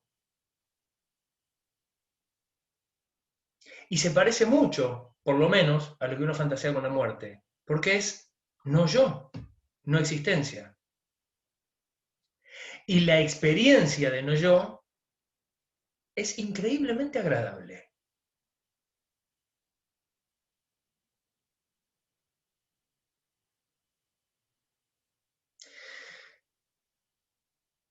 Si la no existencia se parece a ese no yo, cuando me toque, la abrazaré sin ningún problema. Si somos conscientes de que la muerte camina a nuestro lado todo el tiempo, y es así desde el momento en que nacemos, entonces, más vale, nos ocupamos de disfrutar cada momento de vida. Por eso es que lo único que existe es el aquí y ahora. Conciencia de que cada momento es irrepetible. El curso es hoy, no es el año que viene. Lo que ocurre en este momento es lo más importante del mundo. Porque no ocurre ninguna otra cosa.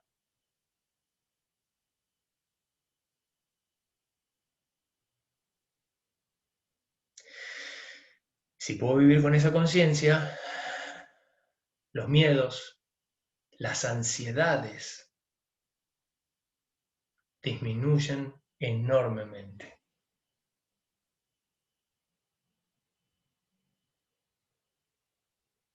Pensemos que la ansiedad no es otra cosa más que el miedo al futuro.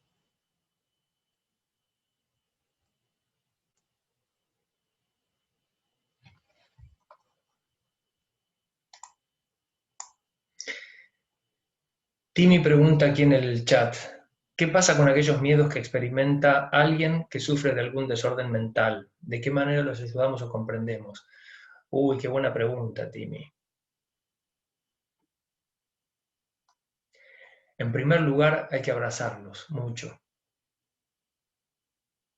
mucho, y ofrecernos, estar ahí, estar, acompañar, que no se sientan solos. Luego dependerá de cada desorden mental particularmente. Pero en principio estar, acompañar.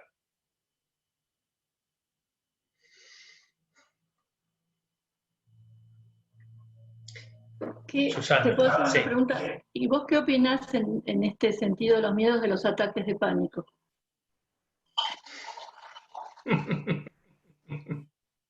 Desde el budismo, ¿no? ¿Qué Porque opino? No, no, desde el budismo, no creo que el Buda no hablaba de los ataques de pánico, No, me porque no existían imagino que en no. aquella época. Y yo te puedo decir lo que opina este budista acerca de los ataques de pánico. Bueno, Creo que los ataques de pánico, tal como ocurren hoy en día, son producto de un estilo de vida. sí. Y fundamentalmente un estilo de vida que estimula las ansiedades por los miedos futuros. Y la ansiedad, sí. Sí, y la ansiedad es eso, es miedo al futuro. Y fundamentalmente el ataque de pánico ocurre cuando el miedo que se hace presente se reprime, porque no puede ser expresado en ese momento. Entonces se reprime. Una vez, 2 veces, 3 veces. Y quienes sean terapeutas y tengan la experiencia de haber trabajado con gente con ataques de pánico, sabrán que todas las personas dicen lo mismo. ¿Cómo puede ser que me ocurre cuando estoy tranquilo? En mi casa me tiro a ver la tele y de golpe, ¡pum!, empieza el corazón a patalear. Y sí, justamente, cuando estás tranquilo dejaste de reprimir. Cuando dejaste de reprimir, surge todo lo que habías reprimido. Entonces tal vez aparece como expresión una acumulación de miedos reprimidos. Entender los miedos de raíz, enfrentarlos, conocerlos, nos ayuda a entender su naturaleza y por lo tanto su cesación. Consejo para quienes sean terapeutas. Una manera rápida, y para quienes no son terapeutas, pero alguna vez hayan tenido o tengan ataques de pánico, siempre es bueno saber esto. Si en algún momento están experimentando un ataque de pánico, salgan a correr. Pero corran fuerte. 100 metros, sí, a toda velocidad. Como dije antes, la experiencia del ataque de pánico es el despliegue del mecanismo de lucha o huida. Es la aceleración del corazón, del ritmo respiratorio, circulatorio, tetanización de los músculos, la sensación de toda persona es me voy a morir porque el corazón va rapidísimo. Pero claro, lo que no entiende es qué es lo que detona toda esa reacción, cuál es el estímulo. ¿Por qué? Porque el estímulo que existió en determinado momento generó una reacción que fue reprimida. Se libera cuando puede liberarse, se expresa cuando puede expresarse. Ahora que no hay aparente estímulo, bueno, ¿cómo podemos hacer para que eso se calme? Si salgo y corro 100 metros a toda velocidad, o me tiro al piso a hacer abdominales o flexiones de brazos a gran velocidad, ¿qué pasa? Empato la reacción del cuerpo con esa descarga de adrenalina. Es decir, la reacción es exactamente igual de ese miedo o si corro un colectivo 50 metros, un camión en México, porque se me está yendo y lo alcanzo. Y cuando voy a sacar el boleto estoy... Bueno, el boleto, no, perdón. Saqué el documento, ¿no? Es cuando voy a pasar la tarjeta magnética, la suben, así, el boleto, perdonen ustedes. Debo confesarles que hoy en este momento estoy cumpliendo mis primeros 45 añitos.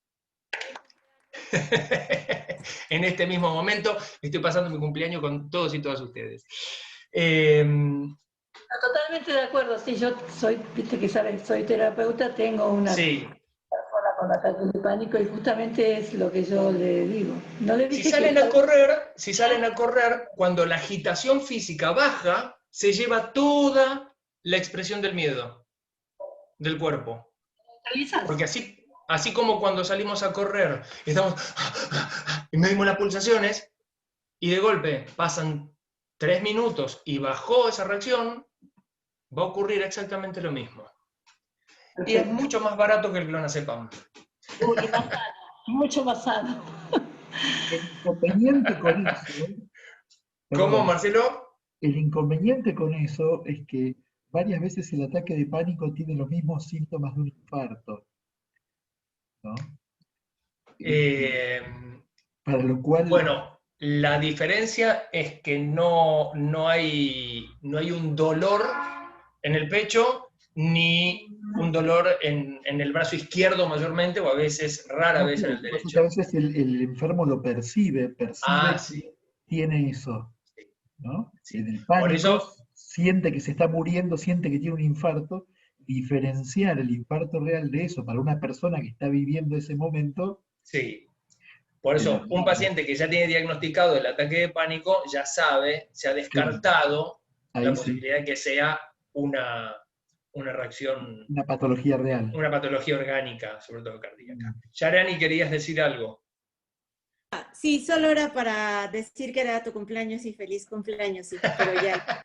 Muchas gracias. El año pasado estuve allí y lo hemos pasado juntos. Este año, lamentablemente, como le decía ayer a Nipur cuando hablamos, esta semana empecé a sentir la ausencia de México en mi cuerpo.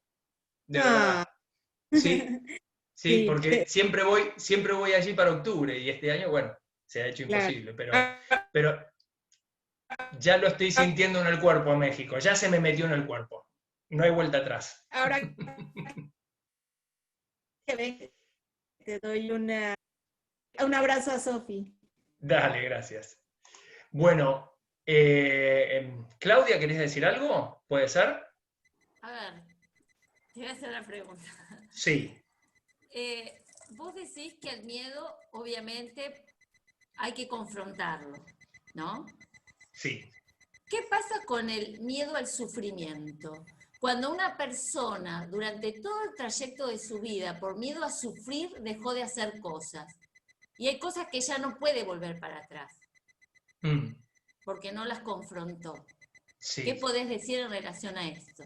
Yo le preguntaría si no haber confrontado el miedo para evitar el sufrimiento ha logrado que no sufra.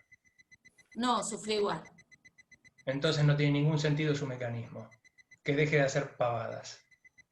Ok.